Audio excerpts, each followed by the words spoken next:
Good Sunday morning. I'm Tametria Conner. Thank you for being with us for this Sunday special edition of WSFA 12 News Today in Alabama. We'll check your headlines in just a moment, but first, meteorologist Jeff Jumper is tracking your morning forecast. And Jeff, the severe weather seems to have stopped this morning. Yeah, everywhere you look outside. And thank you, Jeff. Well, the effects of those severe thunderstorms yesterday still has a small South Alabama community in shock this morning. Lightning struck and killed a little boy, and another one is still in the hospital. WSFA 12 News reporter Bethany Wells has the latest from Butler County.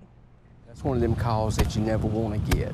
But Sheriff Kenny Hardin was forced to respond when he got the call Friday afternoon. Around 4:20, there were two young boys that was out in the wooded area. They were getting ready for a birthday party and never saw what was coming. And lightning had struck a large pine tree there, and the boys was next to. They were both transported to Georgiana Doctors Hospital. One of them didn't make it. Part of the county I was in, it wasn't any rain at that time. It wasn't all over the county, just a quick thunderstorm came up in that area. The sun has been shining most of the day, but for the families of these two young boys, the storm still rages. If you look closely, you can still see where the lightning struck the tree. Sheriff Hardin says this is a very quiet, close-knit community, one that's taking this tragedy very hard. Everybody is suffering from this. It's something that's hard to get over. Including the sheriff himself, who's never had to deal with this in his time on the job. We've had people struck before by lightning, but I don't know if anybody ever been killed by the lightning. A life cut too short and a town struggling to come to grips with what happened. Bethany Wales, WSFA 12 News, Butler County. Well, at the family's request, the sheriff isn't releasing the names or ages of the boys. He did tell us the boy who survived is in stable condition.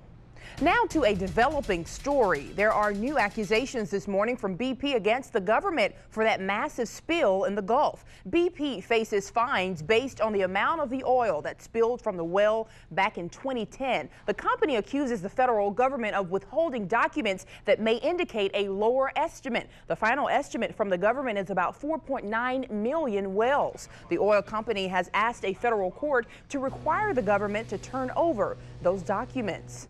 Dolphin Island could still be in danger because of the BP oil spill. Scientists say a powerful storm could cause the land to split. Research shows the beaches are washing away where sand was taken to build walls, blocking the oil from washing ashore. Mayor Jeff Collier says they plan to fill in those holes.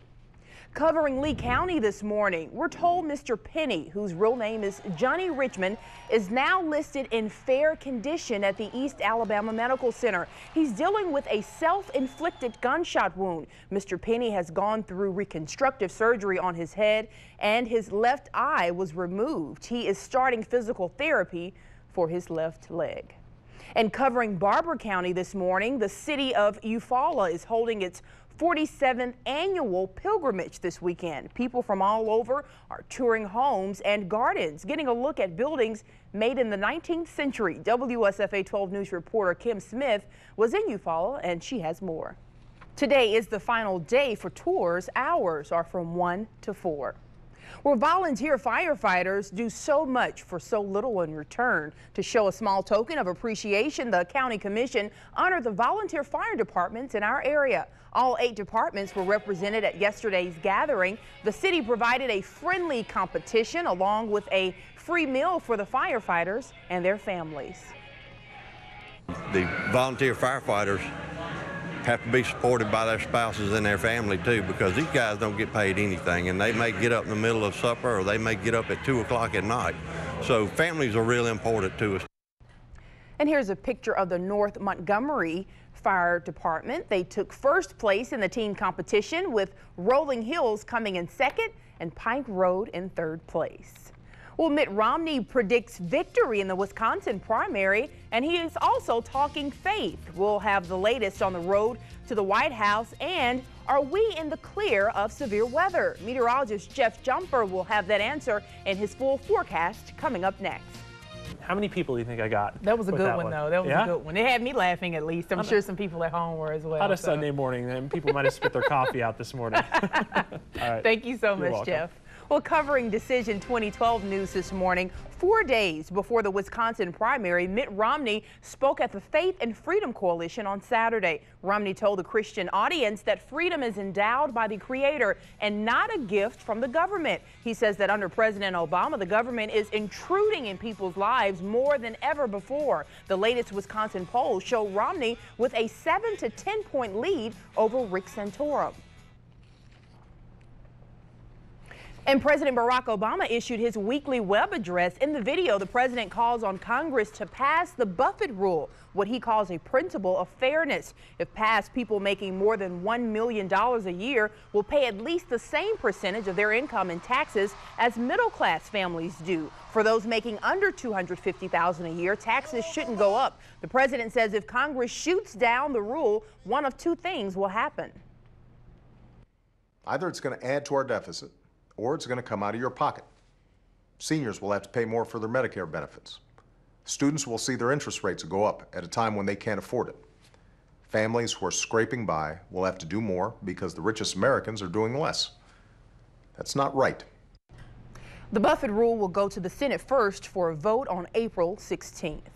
Well, I know it's early and you may be eating breakfast, but this morning, doesn't this look delicious? I love crawfish, and so do these people who were eating them for a good cause. We'll tell you why coming up next. Plus, he just kept on running and running and running. We have another Forrest Gump in the making to tell you about coming up as Today in Alabama Sunday Special Edition continues after this. Most of us probably remember the famous cross-country run in the movie Forrest Gump. Well, a Texas man is doing the same thing. He has been running a mile a day for 35 years straight. And during the course of his running streak, he's made tracks across all 50 states and even 46 different countries. Andrew Tennillian has more. You mean ready to go run, or? Yeah. Bill Anderson is built to always be in motion. Even the National Running Association says so. But here I am, Bill Anderson. Started December 27th, 1976, Fort Worth, Texas, retired, 66 years old. He's run every day since, and his last run, Saturday, jeopardized his 35-year streak. But it was a lot more complicated than I would have imagined. With the news, doctors recommended he walk several times a day. His family knew that wasn't going to do. The record could be rescued. 24 hours had not passed since his last run, so his family found this. The hospital courtyard that would save the streak. Rules mandate Anderson wear running shoes, be outside, and run a full mile, which here is 30 laps. And doctors signed off on it. Well, it's rather unusual. Until you understand that he's run in all 50 states, 46 countries, and once on an aircraft carrier because of that sunset clause. I think he's a little crazy. With many reasons to run away, Anderson always seems to find a reason to keep moving forward. And the 7th annual Bite the Tail Off Cancer Crawfish Boil in Montgomery raised funds and awareness about cancer. More than 350 adults were at the downtown train shed yesterday to dive into those classic Cajun treats. Organizers were hoping the live music and all the crawfish you could eat would help give locals something different to do for the weekend. You can't really get a lot of crawfish around here, so we'd like to bring it in. And we want to bring something different to the table and something new and exciting for Montgomery people to go out and hang out. All proceeds from the event benefit the American Cancer Society. And all of your weekend sports highlights are coming up next. If you're looking for some fun for the entire family, check out the Montgomery Zoo today. It's the annual zoo weekend, and it's a big fundraiser for the zoo that's almost like a festival with games and other fun activities. So if you missed your chance yesterday, the zoo will be open until 6 o'clock today. Looks like a lot of fun, Jeff. You could have a whale of a time. Well, how about the weather? Is the weather good for that today? Yeah, you know what? I think no snow? No snow in the forecast for today. We tried to get people earlier. Sunscreen definitely needed today if you're going to go out to the zoo, and stay hydrated. We're going to be very warm today. Temperatures will climb into the 80s. Here's a look at your day planner. Warming up as we go into the 1 o'clock time frame. 82 degrees, 87 degrees for the afternoon hours. Very warm air in place and starting to cool by 7 o'clock, but even 82 degrees is pretty warm out there.